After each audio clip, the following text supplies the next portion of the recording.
Hello, I am Alan Haynes. Welcome to my AEP 855 final assignment entitled Race, Class, Access, Gender, and Equity. I will focus on a subtopic entitled Ethnic Identity. My agenda. I will begin with an overall assignment introduction, and then I will review the two articles I selected in a review matrix.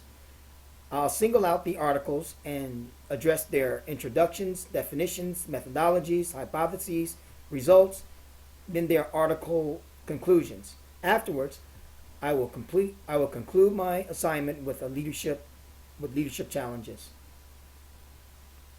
Erik Erikson described identity as a key assignment in the personal development of adolescent students. Within the research for identity, adolescents must also determine a personal predisposition of their ethnic identity. This assignment incorporates two constructive summaries of two separate groups of research authors pertaining to the subject of ethnic identity development. The primary leadership challenge within education and ethnic identity suggests that educators must receive adequate training about the development of students and youth from multicultural backgrounds. My review matrix. I've selected two different articles. The first one written by French, Seidman, Allen, and Aber. It is a journal article. It's published in 2006. The purpose was to continued research of adolescent ethnic identity development. It is a longitudinal study, and I retrieved it on the internet. The second one is by Hill, Mance, Anderson, Smith, and it is a journal article written 6 years later in 2012. Its purpose is to promote positive adolescent development. It is three different studies in one article. The first two are cross-sectional surveys, and the last one is an exploratory analysis. Again, I retrieved it off the internet. The purpose of Article 1, which is entitled The Development of Ethnic Identity During Adolescence, is to examine longitudinally the development course of ethnic identity over two key transitional periods during adolescence. The study summarized the rising studies of identity development and theories of ethnic identity development. It focused on the development of ethnic identity, particularly in adolescents of color. The focus was African Americans and Latino Americans. I looked at the theoretical model of the different ethnic identities. And on the basis of Marx's conceptualization of Erikson's 1968 theory of identity, he proposed a model of ethnic identity development for members of all ethnic groups in which individuals progressed through three stages. The first was unexamined, which is no positive or negative view of oneself or one's ethnic identity. The second one was an identity search, which began when the student begins to search what it means to be a group member. And the third one is achieved, which explored their group and have a clear meaning of ethnic or ethnicity in their life. I looked at three different definitions that are very pertinent to this article. The first one is ethnic identity itself. Now, Omrod, in her book, published in 2003, defines ethnic identity as an awareness of one's membership in a particular ethnic or cultural group and willingness to adopt certain behaviors characteristic of that group. The second terminology, group esteem, is how one feels about being a member of one's racial or ethnic group.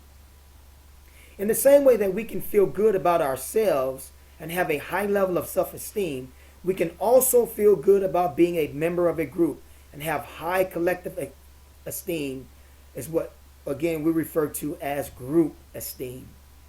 The third terminology is exploration, which is how much an individual tries to find out what it means to be a member of one's racial or ethnic group. My methodology. The sample included an elementary and junior high intermediate Title I schools, predominantly African American and Latino American schools with 80% Title I students, and predominantly European American schools with 60% Title I students. The multi-analysis variants that were concluded to examine ethnic identity measures across 3 different time periods. The study examined 2 critical dimensions. The first was group esteem, and the second was their exploration. The study focused on 3 separate hypotheses. That both exploration and group esteem will increase over time, that greater increase in group esteem and exploration will be seen for middle adolescence than for early adolescence, and that African American and Latino American adolescents will report higher levels of exploration and group esteem. The results. For the early adolescents, the European Americans reported higher group esteem than African Americans, whereas there was no significant difference between African Americans and Latino Americans. For the middle adolescents, European Americans reported higher group esteem than the African Americans and Latino Americans, and African Americans reported lower group esteem than the Latino Americans. Another thing that was highlighted in the study is that exploration was not significantly different for the early or the middle adolescents. Conclusion for the first article. The study reveals that adolescents may be developing more positive group esteem on the basis of mere social influence in areas of ethnic dominance. Also, exploration appears to rise as age rises, and usually the result of an encounter of prejudice or discrimination. I feel that a more comprehensive study is required because of the various sub-ethnicities, in other words, ethnicities and cultures that vary significantly due to their geographical location within the United States, and based on their overall view or views pertaining to their ethnicity and the ethnicity of those around them. Overall, the study makes an original contribution to this particular field because it proves the developmental ethnic identity of students at the adolescent age and the role of a school setting upon it. The second article, entitled "The Role of Ethnic Identity in Interventions to Promote Positive Adolescent Development." Its purpose was to present 3 studies that focus on the role of ethnic identity in child and adolescent functioning. This study summarized 2 school-based interventions with a focus on strengthening the ethnic identity of girls, a Hispanic population, and an African American population. The final study investigated the parental roles of African American parental styles with ethnic identity. Now, in this article, the theoretical model of ethnic identity showed that concepts of immersion ultimately transformed relations with the main culture. That experiences with discrimination and stereotypes are damaging, and strong ethnic identity is beneficial. I looked at 4 different definitions in this article. The first is racial identity, which is a sense of group or collective identity based on one's perception that he or she shares a common heritage with a particular racial group. The term immersion refers to a period of intensive involvement with one's own racial ethnic group, whereas inclusion is a relationship between 2 classes that exist when all members of the first are also members of the second. Then, the authoritative parenting definition refers to a parenting style characterized by emotional warmth, high expectations, enforcement of rules, reasons behind these rules, and inclusion of children in decision making. Methodology. The first method, entitled Cuentos from My Childhood, integrated the use of culturally relevant folk tales to support the healthy development of Hispanic girls. Its sample comprised approximately 70 fifth grade Hispanic girls for one of the interventions that involved a story group curriculum held once a week for 13 weeks. The second method, entitled Beautiful Butterflies, cultivated considerations for culturally relevant community interventions for African American girls, was an 8-week African American centered intervention involving 93 African Americans, 6th to 8th grade girls from 2 elementary schools. Whereas the third method, entitled Black Parenting Power, took an exploratory analysis of the impact of ethnic identification on low-income African American parenting style and child outcome. Now, each of the studies examined populations who live in minority-majority communities. Separate test measures were used for the 3 different studies with various levels of results. The 3 separate studies focused on 3 separate hypotheses. One, that Hispanic culture, identity, and the Spanish language should support the development of healthy self-esteem and interpersonal relationships. 2, that one's ethnic identity entails not only identification based on physical traits, but also basic feelings, beliefs, and attitudes about one's ethnic group that are consistent with one's cultural values.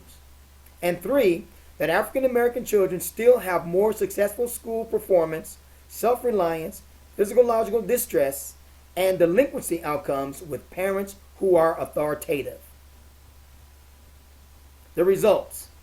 The first survey involving Hispanic girls revealed that a positive view of one's own racial and ethnic group, including a sense of inclusion and belonging, coupled with a positive view of the majority culture, supports adaptive functioning and its protective effects. The second study found that there was no significant difference on ethnic identity between the girls participating in the project and those who did not. The third study revealed a positive, significant correlation between parenting overactivity, especially with the adaptation of the authoritative parenting style and ethnic identification. Increased firm involvement of parents produced improved child outcome. Bottom line.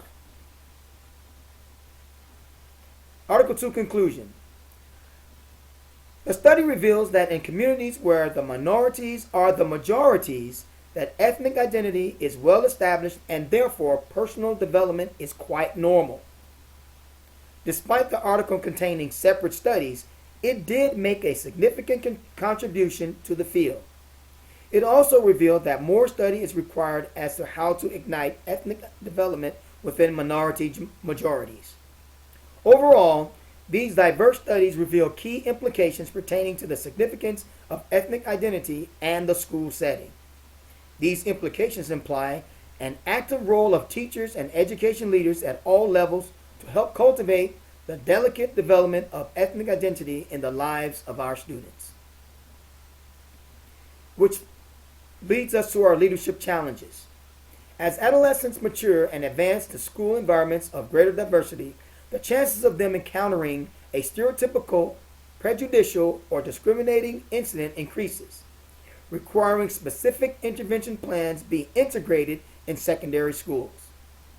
In regards to the psychodynamic approach to leadership outlined in Northhouse's book, these type of studies encourage leaders and teachers to become aware of their own personality types and those of our students in order to understand their own behavior and the responses, both good or bad, that they get from others. In light of the first 2 bullets of this slide, a very important implication that leaders must keep in mind is the importance of teacher and leader training designed to equip teachers to work in multicultural class settings so that no student feels denied based upon their ethnic identity. This concludes my AEP final assignment, entitled Race, Class, Access, Gender, and Equity, with a focus on ethnic identity. Thank you for your time and your attention. Hul.